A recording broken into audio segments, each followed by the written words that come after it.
Well, I was working on it for the last 4 years. After my last collection, the very first poem in this collection was almost ready for the last collection, but I didn't feel it was quite right. And so it felt really good to be able to put it as the opening poem for this collection. And it is called After. And so it's a poem about after the death of my father. And so this collection it's an after collection in lots of ways. And that's in a way, that's one of the references to change. You know, there's change throughout the collection. But one aspect of change is the fact that it's the first book I wrote after I lost my father. And he had been a major muse for me in my other two books. When it came to putting it together, what I realised was that there were really 6 sequences. And that, even though there were 6 separate sequences, that the theme of change flows through all of them.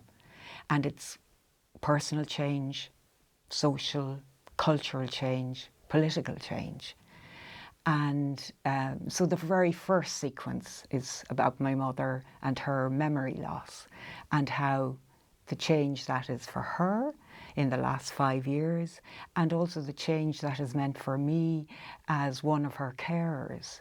And, you know, it's the longest relationship in my life, that with my mother. And, you know, we're in another phase now. So then the second sequence is set in Wicklow, where I live now, where I've been living for the last 30 years with my wife. And it's inspired by the mining heritage in County Wicklow. So that was there for 200 years. It's in the valley just where we live, but 2 other valleys nearby, and it's lead mining. So the poems were inspired by, you know, local history, by local storytelling, but also by interviews with 2 miners who were part of the last mine that closed in 1957. So it was them that gave me the language and the sense of the experience of being a miner and the emotional experience of being a miner. They gave me that went into these poems. But again, that sense of existential threat is there in those poems, and then it's in the next sequence, which is very much about the First World War. And it was inspired by letters between a soldier at the front and his sister at home. But I suppose it's also about all the Irish soldiers who went to the First World War, who until recently weren't recognised at all.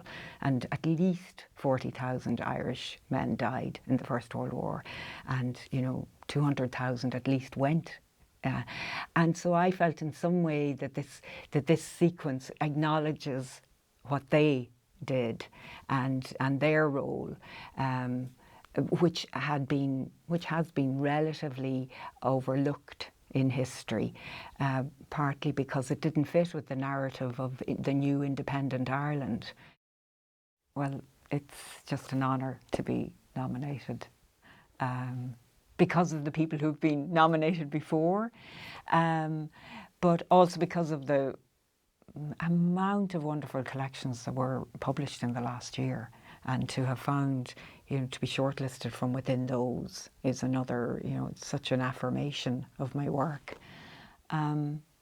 And I mean, I suppose the other thing just is it's so important to bring attention to poetry, and it's not easy to get attention for poetry. You look in all the bookshops and poetry's there in that little corner, that small, you know, and so that's one of the things I really value about this prize, that it brings attention to poetry, and it tells people about these books, and hopefully encourages people to read them or to pick up one or to get one out of their library.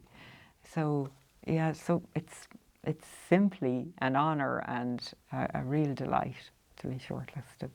Yeah.